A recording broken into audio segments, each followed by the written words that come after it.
Good morning students. आज हम number theory का 5th चैप्टर स्टार्ट करने जा रहे हैं। पिछले वीडियो में हमने 4th चैप्टर स्टार्ट किया था, जो हमारे नंबर थ्योरी की सेकंड यूनिट स्टार्ट होती है 4th से। 4th कंप्लीट होने के बाद अब हम 5th करते हैं। 5th में हम क्या पढ़ेंगे, कुछ फंक्शंस पढ़ेंगे नंबर थ्योरी के। जैसे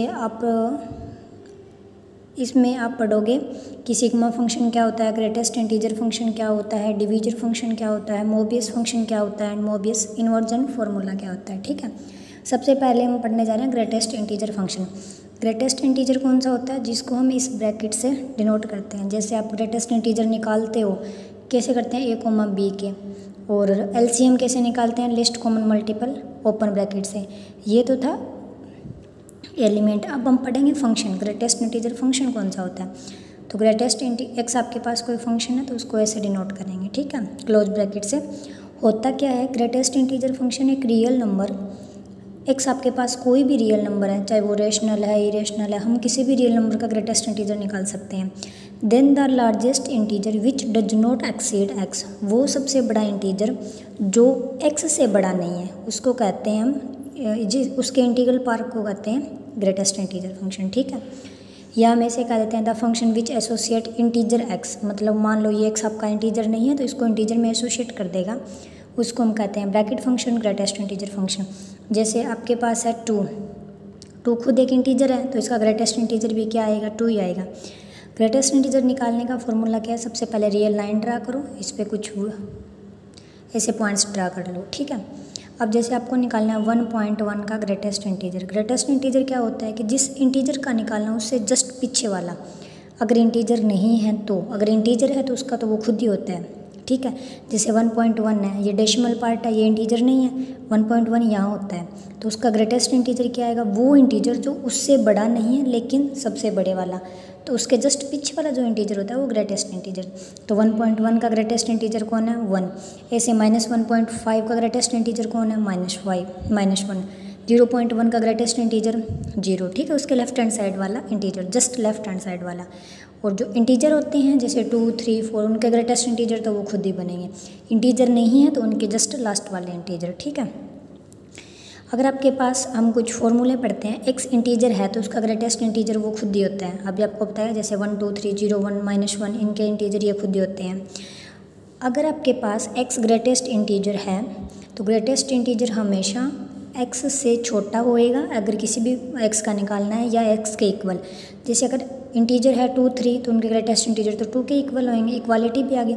लेकिन अगर 1.1 का है तो उसका इंटीजर क्या आएगा, 1.1 का 1 आएगा, ये किससे छोटा आएगा, 1.1 से। तो ग्रेटेस्ट इंटीजर या तो इक्वल आएगा या किसी उस एक्स से छोटा होएगा। ठीक है, एक और चीज़ कि जो एक्स है आपका वो इक्वल होता है ग्रेटेस्ट इंटीजर प्लस उसमें कोई भी नंबर, जैसे 1.1 का निकालना है 0.1, वो नंबर या तो 0 होएगा या 1 से छोटा नंबर ऐड करने पर एक्स आपके इक्वल होता है। ठीक है, और फ्रैक्शन पार्ट में एक है कि अगर ए और बी आपके पास दो पॉजिटिव इंटीजर है, a is equal to q b plus r, means आप ए को डिवाइड कर रहे हो बी से, ये क्वोशेंट है, ये रिमाइंडर, तो ए को क्या लिख सकते हो आप, B into quotient plus remainder, जहाँ पे रिमाइंडर क्या होता है या तो 0 या फिर बी से छोटा। तो इनका जो आप ग्रेटेस्ट इंटीजर निकालोगे तो ए बाई बी का ग्रेटेस्ट इंटीजर क्वोशेंट होता है। ठीक है, इसके बेस्ट पे कुछ थ्योरम्स कर रहे हैं। जैसे फर्स्ट थ्योरम आपके पास, let x and y be any real number then the following are hold. ये कहता है कि जो ग्रेटेस्ट इंटीजर है वो एक्स से तो छोटा होता है, अभी हमने दिखाया। ये कहता है स्ट्रिक्टली छोटा होता है उसमें 1 ऐड करने के बाद, उसका इंटीजर निकालने के बाद। ठीक है, हम क्या करेंगे, एक्स कोई भी रियल नंबर आपने कंसिडर कर लिया कि एक्स की वैल्यू हम greatest integer x plus r 0 भी हो सकता है, 1 से छोटा। अभी हमने पीछे लास्ट की यही है कि जो आपके पास एक्स की वैल्यू है, ये देखो, ये greatest integer x plus r के इक्वल होती है। तो आप ये एक्स एज्यूम करके चलो, आपको पता है कि एक्स है वो किससे छोटा आएगा, ग्रेटेस्ट इंटीजर एक्स प्लस 1 से, ये भी हमने किया है अभी। यहाँ से ये देखो एक्स किससे छोटा, greatest integer plus x plus 1 से। और एक अगर आर पॉजिटिव है तो एक्स आपने किया था ग्रेटेस्ट इंटीजर से तो बड़ा होता है या उसके इक्वल होता है। यहाँ से देखो ग्रेटेस्ट इंटीजर एक्स से तो बड़ा है और ग्रेटेस्ट इंटीजर एक्स प्लस 1 से छोटा है, इसका मतलब एक्स इन दोनों के बीच में लाई करता है। फर्स्ट थ्योरम होल्ड होगी। सेम ऐसे ही आपको आगे करवाएंगे जिसमें एक्स माइनस वाई आ जाएगा यहाँ, और less than equal to x minus y आएगा, ये less than equal to greatest integer x minus greatest integer y plus 1। मतलब ये सिर्फ एक रियल नंबर के लिए किया, वो 2 के लिए करेंगे, ठीक है। सेम ऐसे ही होगा। सेकंड वाला देखो कि greatest integer x plus m equal होता है greatest integer x plus m के, और m एक इंटीजर है। ये कहता है अगर कोई भी नंबर में इंटीजर ऐड करने के बाद आप ग्रेटेस्ट इंटीजर निकालो या उस नंबर का ग्रेटेस्ट इंटीजर निकालो, क्योंकि इंटीजर का तो क्या होता है वो खुद, ये दोनों इक्वल होते हैं।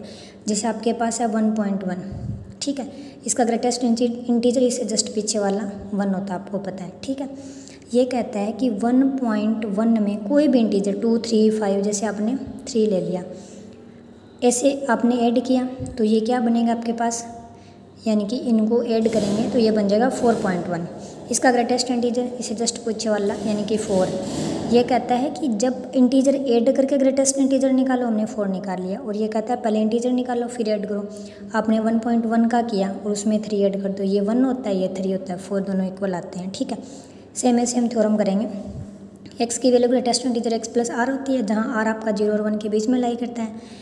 इसमें क्या करूँ, हमें x प्लस एम चाहिए, यहाँ भी m ऐड कर दो लेफ्ट हैंड साइड और राइट हैंड साइड, ठीक है। अब आपको पता है कि r तो 0 से 1 के बीच में होता है, और 0 से 1 के बीच का ग्रेटेस्ट इंटीजर देखो क्या आएगा, 0 से लेके 1 के बीच में, ये आपके पास रियल लाइन है, ये 1 है। 0 का तो 0 और 1 से छोटे वाले का भी कितना होता है 0, तो इसका r का ग्रेटेस्ट इंटीजर क्या आएगा 0।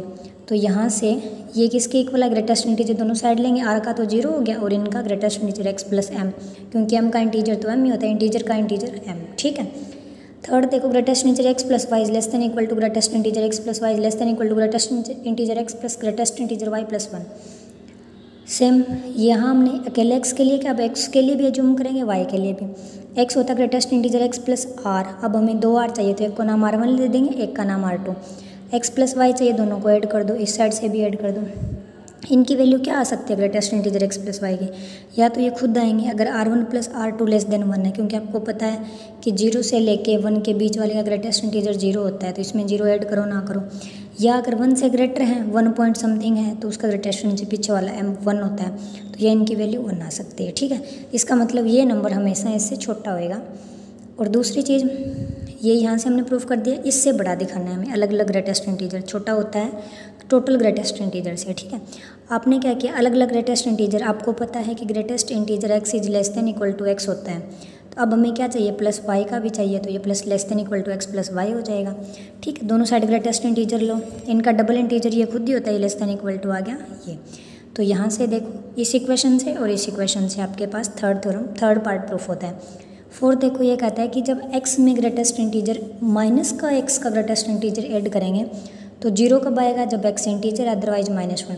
जैसे मान लो x एक इंटीजर है, 2 है, तो 2 के ग्रेटेस्ट इंटीजर में प्लस करोगे आप -2 का ग्रेटेस्ट इंटीजर, आपको पता है ये दोनों इंटीजर है, तो इसका भी 2 आएगा, तो इसका कितना आएगा -2 यानी कि 0।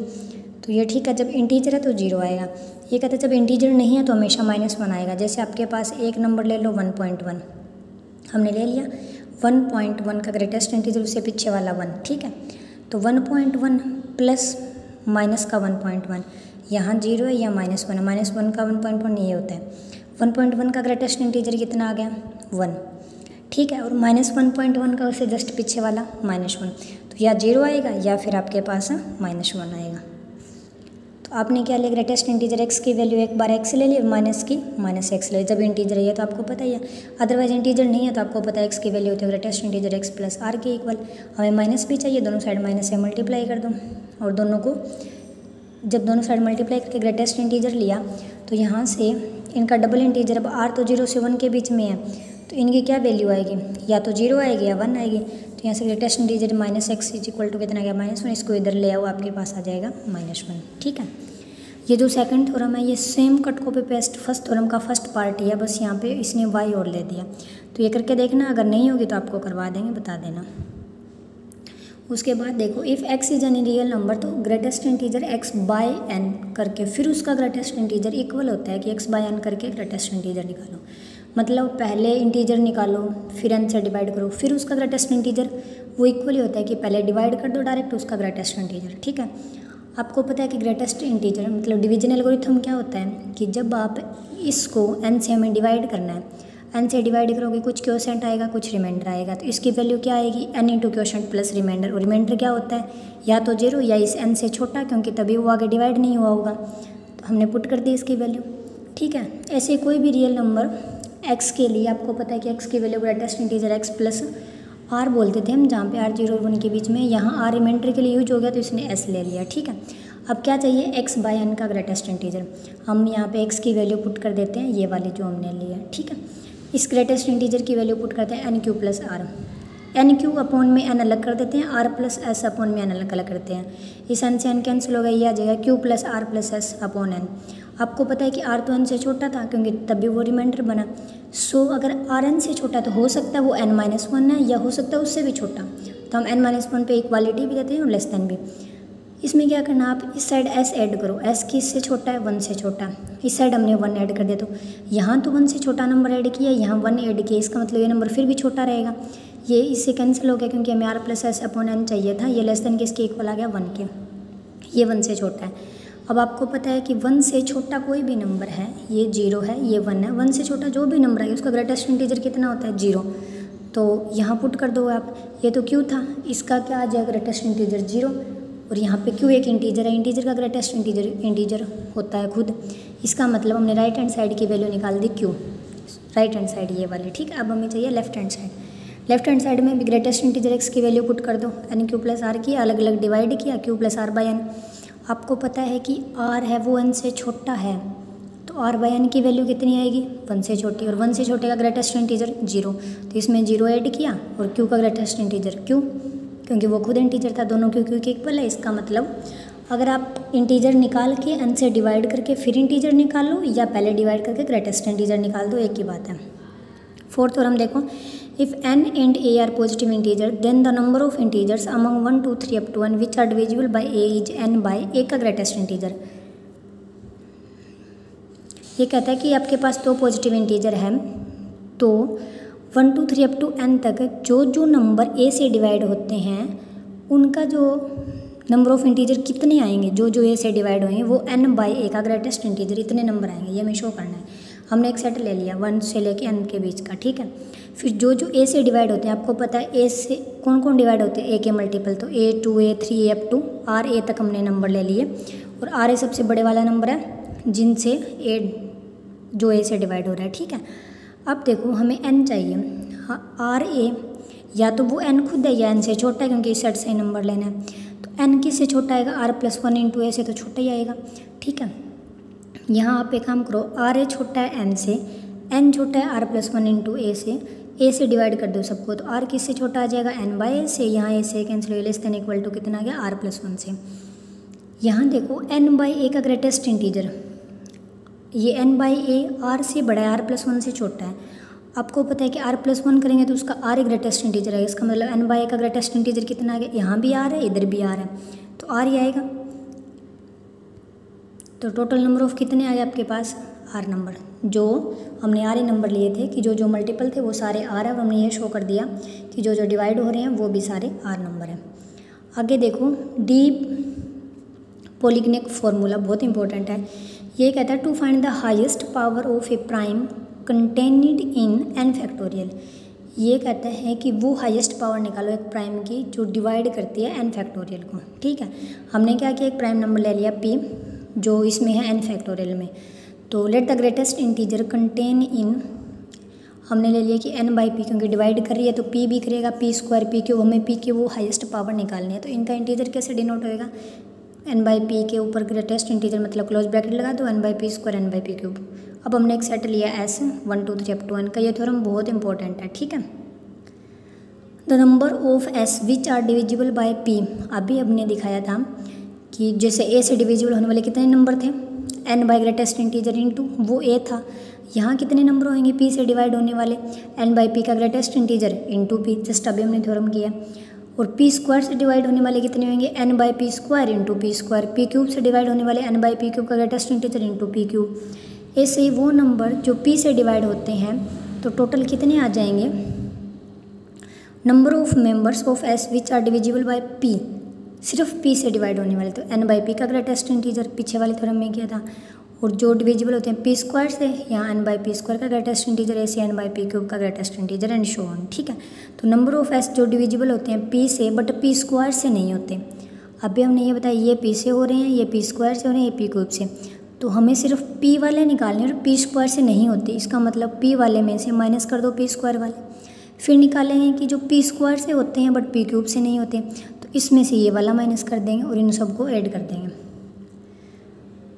ठीक है। अब हमने क्या किया कि जो नंबर पी क्यूब से डिवाइड हो रहे हैं, पी स्क्वायर से हो रहे हैं बट पी क्यूब से नहीं हो रहे, तो इसमें से पी स्क्वायर वाले में से पी क्यूब वाला माइनस कर देंगे।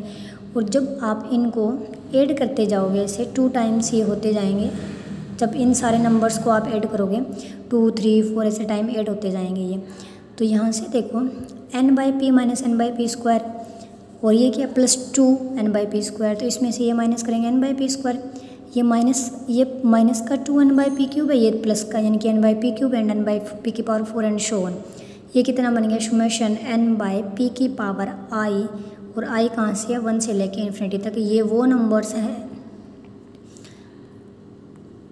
नंबर्स हैं जो पी को डिवाइड करते हैं, ठीक है। कल हम करेंगे आगे इसके